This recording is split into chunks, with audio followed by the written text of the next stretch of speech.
అందరూ అరుణాచలంలోకి ప్రవేశించలేరు. ఇది ఒక సిద్ధాంతం ఉంది.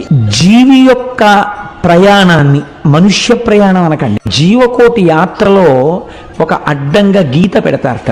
ఏమా గీత అంటే, అరుణాచల ప్రవేశమునకు పూర్వము అసలు అరుణాచలంలోకి ప్రవేశించాడా ఇది చూస్తారు. రెండవది అరుణాచల ప్రవేశమునకు తరువాత. ప్రతి ఒక్కరికి ఒక డ్రీమ్ ఉంటుంది. అలాగే నాకు అరుణాచలం వెళ్దామంటే చాలా పెద్ద డ్రీమ్. నేను భీమవరం నుంచి అరుణాచలం వెళ్ళడం ఎలా వెళ్ళాను, అలాగే ఎలా స్టే చేశాను, ఎలా ఫుడ్ తిన్నాను అండ్ దేవుడి ఆజ్ఞ ఉంటేనే కానీ శివుడిని కలవలేము అని అంటారు.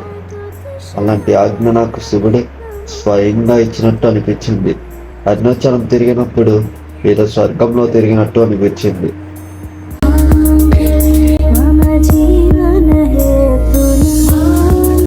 రెండు తెలుగు రాష్ట్రాల నుంచి ట్రైన్లు అతి తక్కువగా ఉంటాయి తిరుమలకి వెళ్ళడానికి. మనం విజయవాడ నుంచి కాట్పాడి వెళ్ళాలి. కాట్పాడి జంక్షన్కి చేరుకోవాలి. కాట్పాడి జంక్షన్ నుంచి బయటకు వెళ్తే మనకి ఇలా ఉంటుంది. ఇక్కడి నుంచి మనం బస్ స్టాప్కి 1.5 కిలోమీటర్ ఉంటుంది.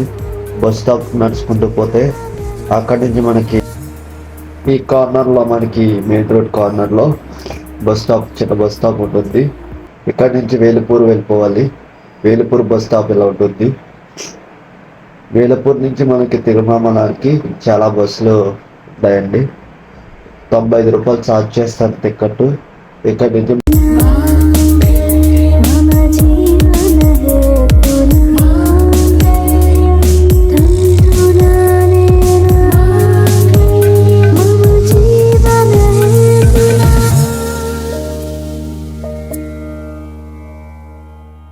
కరెక్ట్గా తీసుకొచ్చి బస్ స్టాండ్లో దింపేస్తారు. బస్ స్టాండ్ నుంచి బై వాక్ వెళ్ళిపోవచ్చు టెంపుల్ దగ్గరికి. వెళ్ళే దారిలో మనకి చాలా హోటల్స్ కనబడతాయి.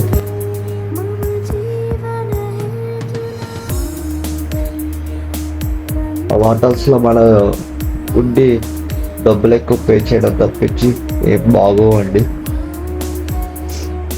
మీకు మంచి హోటల్ సజెస్ట్ చేస్తా. అలా జాయిగా గుడి దాకా నడుచుకుంటూ వచ్చేస్తే గుడి గోపురం ఉంటుంది కదా, రాజగోపురం ఎదురుగుండా అలంకార మండపం ఎదురుగుండా స్ట్రైట్గా రోడ్లు వెళ్ళిపోతాయండి. మనకి రైట్ సైడ్లో ఈ ఇది సత్రంలో నిలిచి స్టే చేశాను. 2 పర్సన్స్కి 500 స్టేజ్ పే చేయించుకున్నారు. 500కి వర్త్ అనిపించింది కాబట్టి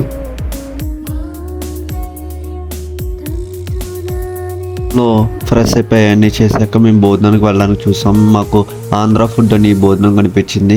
ఇది సజెస్ట్ చేశారు వాళ్ళ దగ్గర. ఫుడ్ బాగుంది. గిరి ప్రదక్షిణ మొదలు పెట్టాం. ముందు దీపారాధన వెలిగించి గిరి ప్రదక్షిణ మొదలు పెట్టాలంట. మేము ఫస్ట్గా బయలుదేరింది 4:30 ఆ టైంకి బయలుదేరామండి. అప్పటికే వేడిగా ఉంది, రోడ్డు మొత్తం కాలుతుంది మాకు. మొదటిగా ఇంద్రలింగాన్ని నుంచి దర్శనం చేసుకుని కొద్దిగా ఎదరకు వచ్చాక మాకు ఈ కొండ కనిపించింది. తర్వాత అగ్నిలింగంని దర్శించుకున్నాం. వెళ్ళేదారంతా ఎండగా ఉందండి. సత్రాలు చాలా కనిపించినాయి. వీడియో తీయలేకపోయాను నేను. మంచి మంచి సత్రాలు ఉన్నాయి. కింద కాళ్ళు బాగా కాలుతున్నాయండి. ఏమనుకుంటాం, ఓం నమః శివాయ, ఓం నమః శివాయ అనుకుంటూ ఇంకా మొదలుపెట్టాం. అమెరికన్స్ ఎక్కువ ఉన్నారండి మనకి ఇటువైపు, చాలామంది ఉన్నారు. అలాగే సాధువులు వాళ్ళు కూడా ఎక్కువ ఉన్నారండి. వెళ్ళే వాళ్ళని వచ్చే వాళ్ళని ప్రతి వాళ్ళని డబ్బులు అడుగుతున్నారు.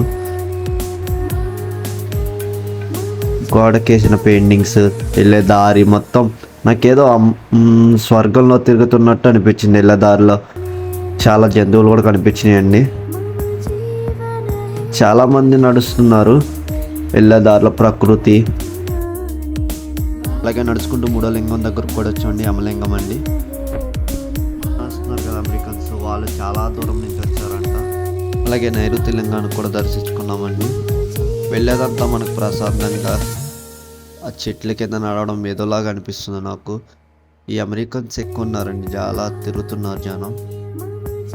సాధు ఆశ్రమం దగ్గర మనకి నెమలి కనిపించిందండి.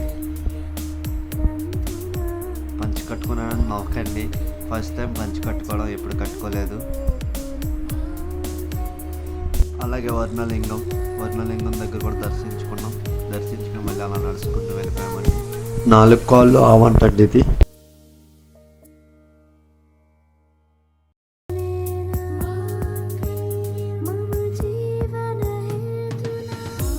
అలాగే కుబేరలింగం కూడా దర్శించుకున్నామండి. ఇది కుబేరలింగం గుడి అండి ఇది.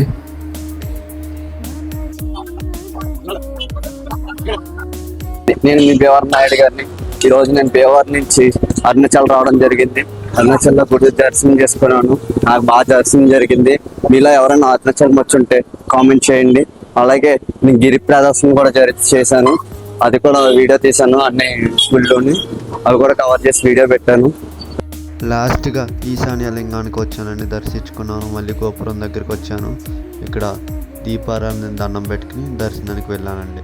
మరి లోపల గుళ్ళోకి వెళ్ళిన దర్శనం కూడా సెకండ్ వీడియోలో పెడతానండి, Day 2.